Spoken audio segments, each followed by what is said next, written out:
You're listening to Law and Order: Criminal Justice System, a production of Wolf Entertainment and iHeart Podcasts. Hi, Law and Order CJS listeners. The second season may be over, but the team is still thinking about the stories we featured and the people who told them. Each episode can only hold so much, so we wanted to share a little more from some of those conversations. You'll remember Joe Connor from episode 1. He was 9 years old when his father, Frank Connor, was one of the 4 people killed in the 1975 Francis Tavern bombing. Joe grew up without his dad and has lived with that pain.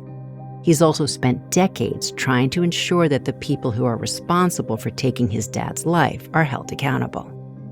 And that is a piece of these stories that is not often talked about, the toll it takes, especially when, for people like Joe, it still remains out of reach. While many years have passed since then, the loss continues to shape his life. I mean, I miss showing him my wife and my kids and having that time with him. My dad missed out on so much. Missed out on his sons playing sports, missed out on us going to high school and college, on marrying and having beautiful kids. And I missed out on having a guy like him that I could talk to. Over the years, all my friends had their dads and they would have their talks. And my dad was a New York kid, and I think I would have really enjoyed knowing him and probably him telling me where I was screwing up. But I never really had that. I never had the support. As Joe got older, he wanted to know more about who his father was, what really happened, and whether anyone had ever been held accountable. I got out of college in 1988, and there weren't very many jobs, and I was fortunate enough to get a job at Morgan. His father had once worked there too. Entering those doors was like retracing his father's footsteps. When I got to J.P. Morgan, then I asked to look at his file, and at first they didn't want to give it to me. We had to sign a waiver that we wouldn't sue the bank. So I started reading about him at a professional level. You know, a 9-year-old only knows his father up to certain points, and I'm getting to know him. Those files also led him down a path that would partially define the rest of his life. At that time, it was 1990, I started writing letters to the State Department, to the Justice Department, to Secretary of State, because I wanted Morales returned. William Morales was the FALN's chief bomb maker, and in Joe's mind, the person most responsible for the bombing.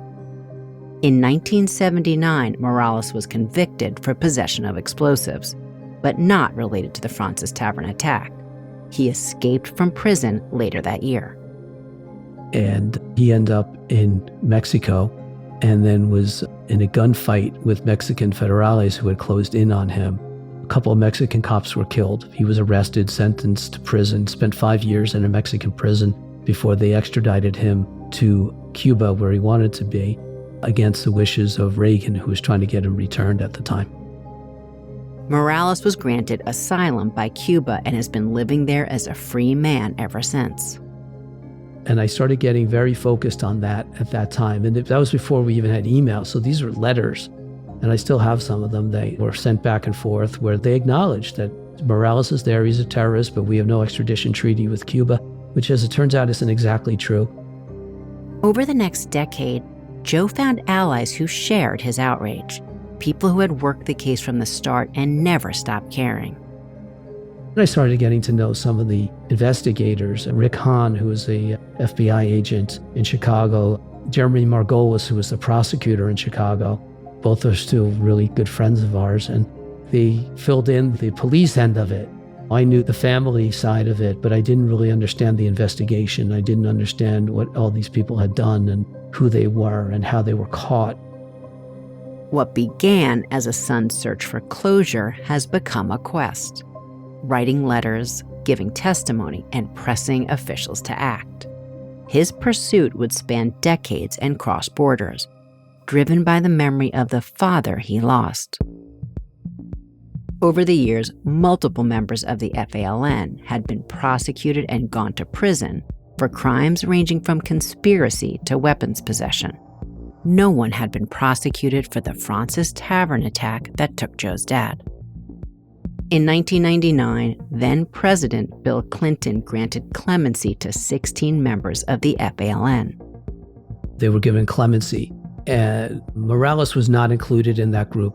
He is in Cuba and has been for a long time. To Joe, Morales wasn't just another fugitive. He represented everything that had gone wrong, the unfinished story, and the failure to follow through. Every time another administration softened its stance toward Cuba, Joe saw the window for accountability closing. I think what has driven me, and I think my family, is that the terrorists who murdered my dad, it wasn't just Morales, it was the whole FALN. These terrorists were all convicted. They were put in prison for an awfully long time. They were then released by our politicians. And in my mind, my father deserved better. They used my father's life for their political gains, and that to me is completely unacceptable. So if these guys had stayed in prison in 1999 and were never released, I never would have been fighting for any of this. And when the political clemencies set some of the FALN's members free, Joe was prepared to fight. And so at that point, I testified in front of the Senate Judiciary Committee about the Hillary's role and Bill's role in their release. The testimony made Joe a visible voice for many families. It also pulled him in deeper. The names he'd once only read in files were suddenly real people again, still living, still unrepentant. One of the terrorists at that time, Oscar Lopez Rivera, refused clemency and stayed in prison, and I ended up going to his parole hearing in 2011 in Terre Haute. Lopez was clearly, if you're going to talk about a leader, Lopez and a guy named Carlos Torres were the two leaders, as you'd say. Freddie described Lopez as a recruiter. We have videos of Lopez and the guys building bombs in a safe house in Chicago. So that's why Lopez stands out. And when he turned down the clemency in 1999, we didn't know why. So when Lopez Rivera became eligible for parole, Joe saw his chance to try and get some answers. For the families, that hearing was more than a bureaucratic formality. It was a chance to look a terrorist in the eye. The night before, there was a whole group of us that went to Terre Haute. It was my brother and me, Deanie Berger Edison, whose husband was killed with my dad, a guy named Bill Newhall, who was at the table with my dad, and an FBI agent, Don Wooford. And the night before, we were at like a Howard Johnson's in the middle of the winter in Terre Haute, Indiana. We sat around there and talked about what the next day be like facing Lopez. And none of us had really any background in going to a maximum security prison and facing a terrorist. The next morning, Joe and other victims' relatives sat in a small prison conference room across from Lopez Rivera. For the first time, the man whose organization had bombed Francis Tavern had to listen to the people he'd hurt. We all kind of agreed that if he would just admit it, if he would just come clean and apologize, that maybe we would recommend that they do release him on parole. But what Joe had hoped might bring some sense of closure didn't. We were thinking, if Lopez would just say, look, I was young and I was crazy and it was horrible what I did, and own up to it and apologize for it, then it would relieve us who were in the room of a lot. But he wouldn't even give us that. He lied, he obfuscated, it was horrible. That meeting stayed with Joe, the lies, the lack of remorse, and the sense that justice had slipped further away. Carrying this around for all these years is heavy. Carrying around my father's murder, but also the justice side of it, it's a lot. And at some point, I want it to go away. But it's only going to go away if it's recognized. If Lopez or the politicians who released the terrorists or Morales is returned, there has to be some point of recognition or justice. They talk about closure, and maybe it's closure that I'm seeking, and maybe I'll never find it. This year, 50 years after the bombing that killed his father, Joe found himself back where it all began, Francis Tavern. It was now a memorial site, and Joe was no longer the boy who lost his dad. He was now the man who had kept the case alive.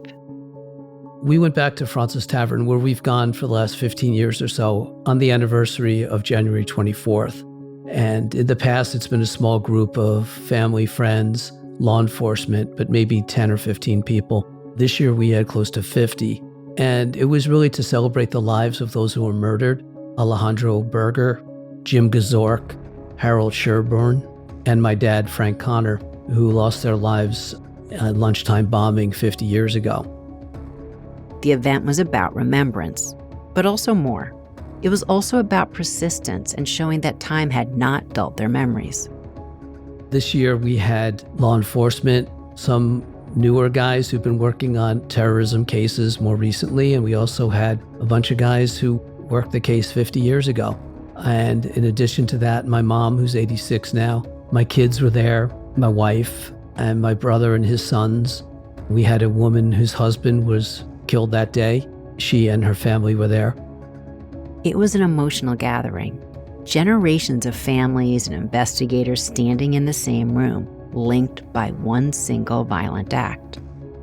It was a tough day to plan and to do it right, because what are you celebrating people getting murdered, or are you memorializing them? And I think we all came to the conclusion that we were memorializing them.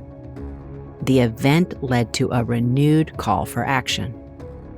After the luncheon, we had a press conference because we're calling for the new administration to bring Morales and the other fugitives in Cuba back from Cuba and face American justice where they've already been convicted. We have a bill that was introduced in front of the Senate by Marco Rubio in the fall called the Frank Connor Warner Forster Justice Act, calling for the return of these terrorists from Cuba. And now we have Rubio as his Secretary of State. So Rubio can do much of the things that were in the bill he can do now as Secretary of State, and he is a great advocate for our families and against Cuba.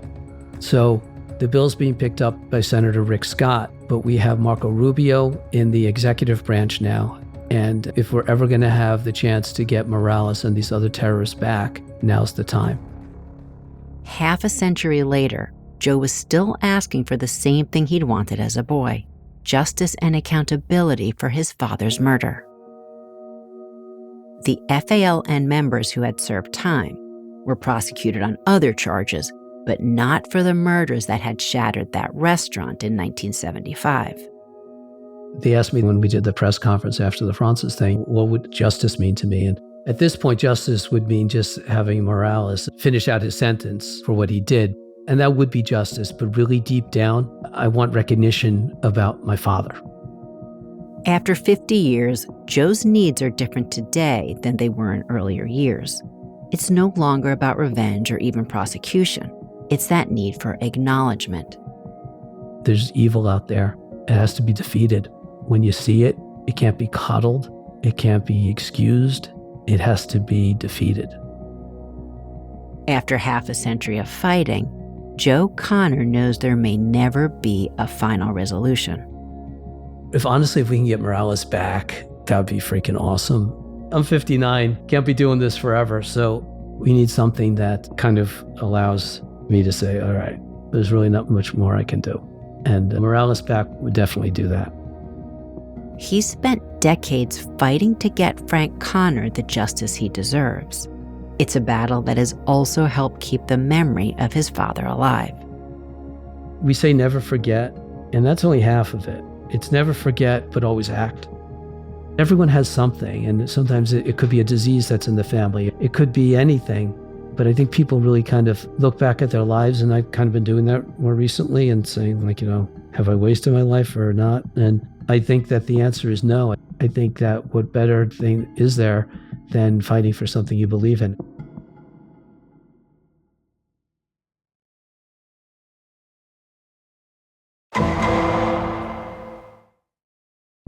While Joe Connor has spent decades fighting to receive justice for the attack that took his father's life, others have dedicated their careers to stopping the next one before it occurs. You've heard some of those stories this season from the dedicated agents that work those cases. One of them is Barry Black. You first met him in our episode about the Oklahoma City bombing, where he helped unravel what happened and then what investigators learned from it. Years later, Barry found himself confronting a new threat, one that echoed the past in unsettling ways. Years after Waco and Oklahoma City, Barry had built a reputation as someone with expertise in explosives and threats, which is why a case that started with a particular fugitive landed on his desk. I had convicted a guy that threatened to bomb a police station. After he finished his prison sentence, he was on probation, violated the conditions of his probation, and then was a fugitive. While he was a fugitive, he met this other man who invoked McVeigh's name and said he wanted to perpetrate a truck bombing attack. His name was Jerry Drake Varnell. The informant hadn't given the information to police right away. It was only after he was sitting in jail for his probation violation that he thought, maybe I should tell somebody about this guy I met while I was on the run. So he told his attorney called Department of Justice, DOJ called us because this is where the venue lay. That's how that case came to us. The tip pointed to someone who needed to be looked at seriously. He was supposedly already focusing on specific targets. Part of what investigators learned was that Varnell's inspiration came from an unusual place. Not just Timothy McVeigh, but a movie. His motivation was really based on the movie Fight Club. You don't discuss Fight Club, but he wanted to reset everyone's debt clock. He thought our system was flawed, and he initially was going to target the Federal Reserve Building in Washington. As the plan evolved, his target shifted from one state to another, but ultimately, he decided to attack closer to home. One of the largest banking headquarters in the state of Oklahoma, Bank First. This bank, Bank First, is one of the largest banks in the state, and it's headquartered here in Oklahoma City. The goal was destroy all the records, set everyone's debt clock to zero, strike a blow against capitalism. He had actually had an encrypted app with a message that was going to be posted after the blast, saying that this was a blow against the system. Just as McVeigh, it didn't work, and these things don't work. This is not the way to bring about change. In the very city still marked by the horrors of McVeigh's 1995 bombing, and only 4 blocks south of the Murrah Building, Jerry Drake Varnell wanted to leave his own signature on history. Law enforcement needed to know how far he was willing to go. We took the threat seriously enough and introduced an undercover operation, and I suggested that our undercover agent use the background as an apprentice blaster for a quarry out east. He met the subject several times, and it became obvious that the man said he had background in electronics, was familiar with explosives, lived out on a farm out in western Oklahoma, so he had access to fuel and oxidizers. And he was very specific that he actually wanted to build the bomb himself.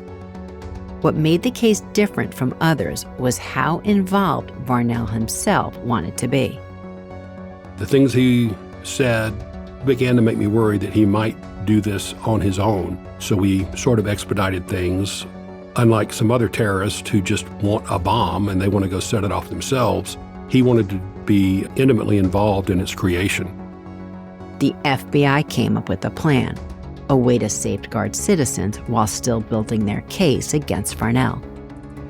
So I worked with some of our chemists, and we developed a way to render what he thought was 1,000 pounds of commercial ANFO inert.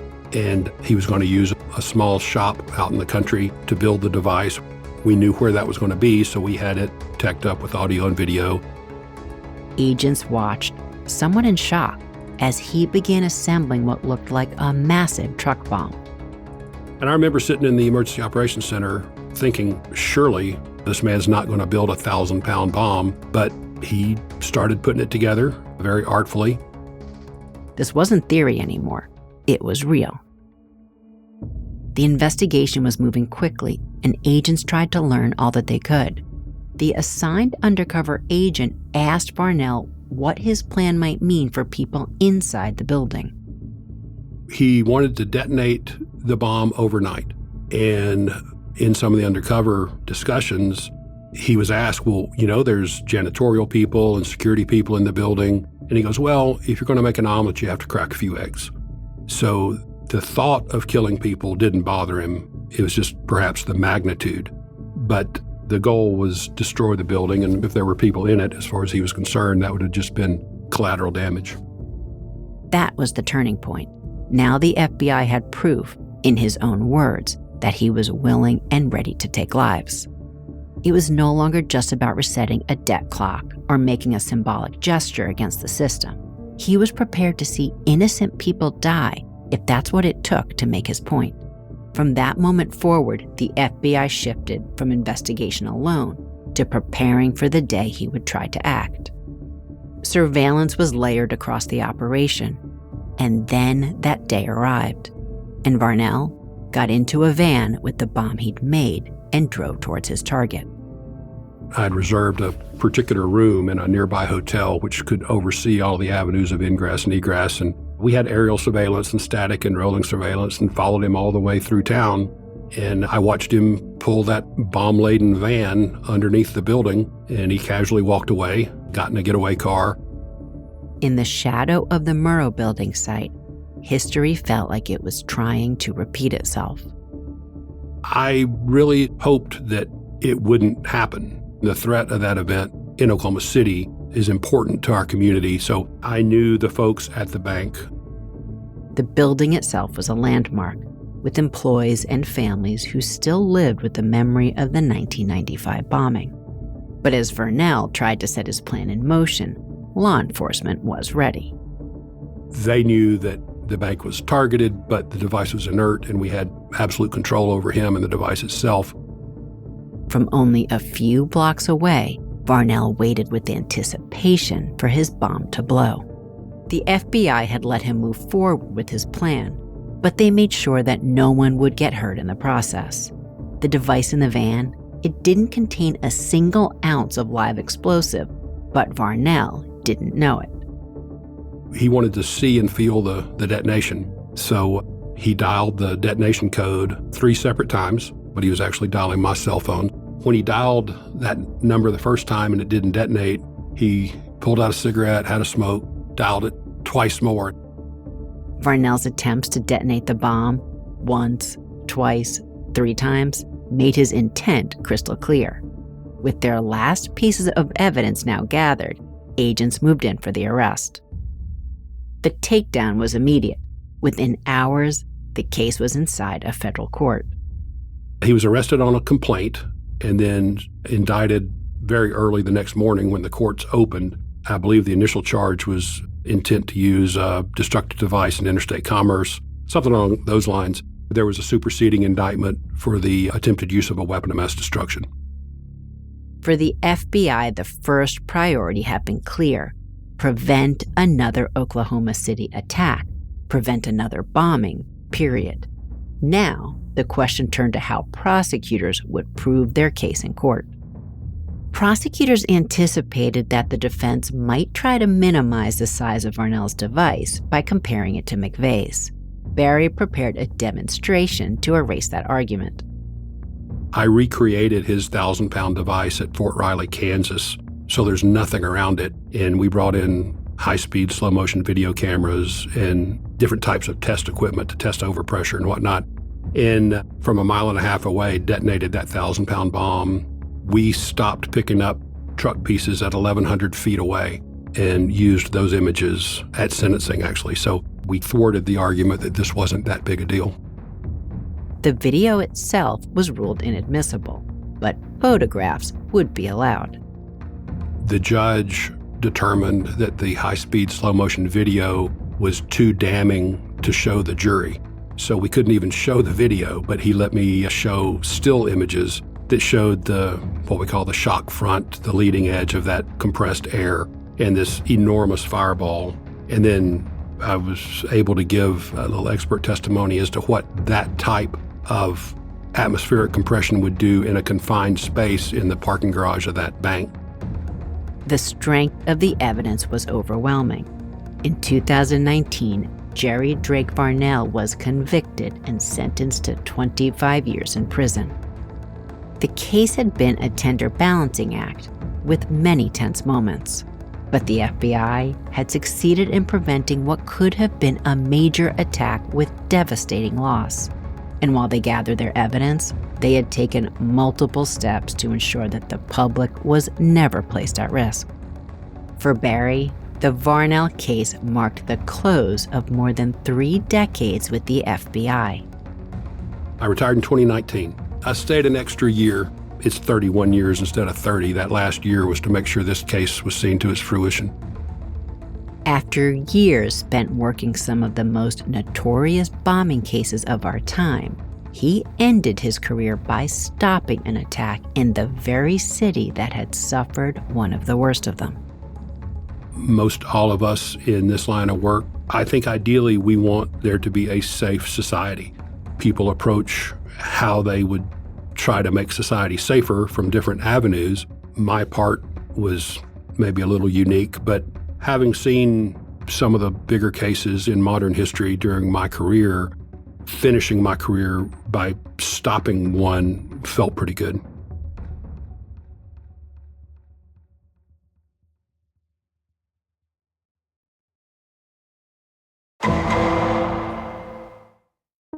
Numerous terrorist attacks have been prevented, but far too many have been carried out. So many lives lost and countless people left to live with the aftermath. But there is something else that shines through when you look closely at a lot of these stories: resilience. Earlier in the season, we heard from Amy Downs, a survivor of the Oklahoma City bombing. Afterwards, she helped rebuild not just her workplace, but she rebuilt her own life. She went back to school, became a CEO, and proved that even after such trauma, she could recover. Amy's story reminds us that while terrorism destroys, what endures can be the strength to rebuild. Amy's healing journey included a plan to make her life feel better. Prior to the bombing, Amy had disappointments in her personal life. And if you remember, Amy had moved to Oklahoma City to live with her sister after she had dropped out of college. It's fair to say she wasn't feeling at an all-time high. I couldn't pass a math class. And then I thought, well, that's okay. I have a boyfriend. I have a promise ring. I'm going to get married and everything's going to be fine. And then he broke up with me. So from there, Amy's life had just been moving along day to day. And then the bombing occurred. After she'd physically healed, and then they'd gotten the credit union back up and running, Amy took some time to reflect. She'd been given the gift of life when she survived the attack, and she wanted to make the most of it. And it was, I boil it down to this: if you had a magic wand, what would you do? Start there. And then your next question to yourself is, okay, given my current situation, what can I do? Not anybody else, but what can I do to move forward to some version of what I just dreamed of? By doing that, it takes away the victim card. I can't be a victim anymore, because if I'm going to take responsibility for where I'm at, it puts it in my hands. Setting those steps and taking action toward it. And that is what actually creates real hope. It was her past that would help Amy achieve her future. All the focus on work, it gave me the tools to change my life, because at work, reinventing ourselves, we had to get really good at goal setting. And we started learning a framework for how to set those goals, how to move forward. I was depressed, and food was my drug of choice, basically. I just turned to food for comfort. And a single achievable goal. Over the years, Amy had put on a significant amount of excess weight, and that was the place she wanted to start. The promise to myself was, I'm going to live my life with purpose and intention. So I always try to think strategically. Everything I'm doing, I try to think strategically. I know the food is an addiction. So I really wanted to tackle my health. And the weight that I was carrying, that extra weight, was really bothering me. And so I want to lose weight. I want to be able to not have the health issues that are coming at me. And given my current situation, my current limitations, I like food. I really like food. And so I researched, I said, let's just take the shame out and treat it like a work problem, like I have everything else. And what can I do? And so there was a gastric sleeve surgery that had just come out, and I decided that I would do that. But they told me, you got to change your life, you got to change your ways, or you're going to gain it back. And it was true. I mean, it was. I lost 75 pounds and it started coming back on, and I thought, oh, I got to do the exercise thing. Amy then turned to family to help her find the way forward. I remember my sister asking her, she's a psychologist, and I said, hey, is there such thing as can you force a transfer addiction or something? If I've been focused and all this on food, what can I transfer that to? And so in my mind, I thought, well, maybe I can get obsessed with riding a bike or something. Maybe I can turn the energy that I had obsessed about food over to something positive. So then the next thing was I started riding a bicycle, and I found out I love being outside. And then I found out I love the way I feel after I move my body and I push it past what I thought I could do, how cool that feels, So I was changing my physical body as well as the mental and the education and all of those things. And then that led to riding really long distances on a bicycle.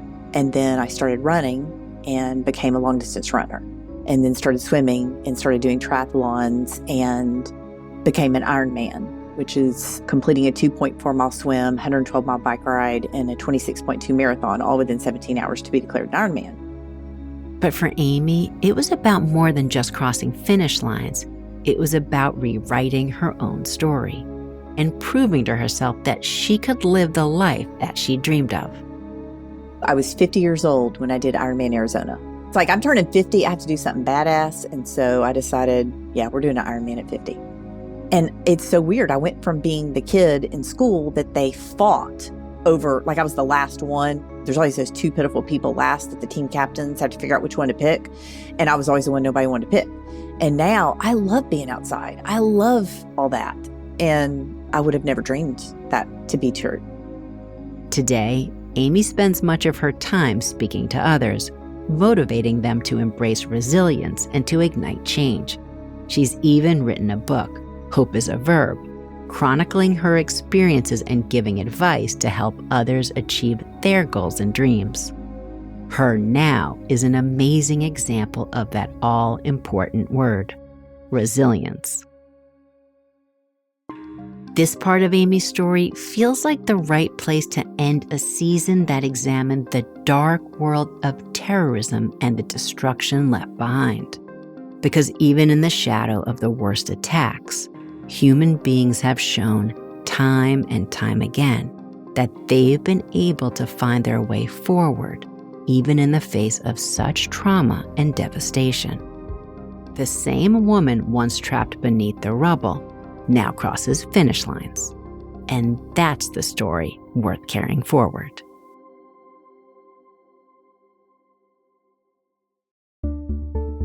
Law and Order: Criminal Justice System is a production of Wolf Entertainment and unheard podcasts. Our host is Anna Siga Nicolazzi. The show is written by Cooper Mall, executive produced by Dick Wolf, Elliot Wolf, and Stephen Michael at Wolf Entertainment. On behalf of unheard podcasts, executive producers Trevor Young and Matt Frederick, with supervising producer Chandler Mays and producer Jesse Funk. This season is executive produced by Anna Siga Nicolazzi. Our researchers are Luke Stentz and Carolyn Talmadge. Editing and sound design by Trevor Young and Jesse Funk. Original music by John O'Hara. Original theme by Mike Post, with additional music by Steve Moore, and additional voiceover by me, Steve Zernkelton. Special thanks to Fox 5 in New York for providing archival material for the show. For more podcasts from iHeart and Wolf Entertainment, visit the iHeart Radio app, Apple Podcasts, or wherever you get your favorite shows. Thanks for listening.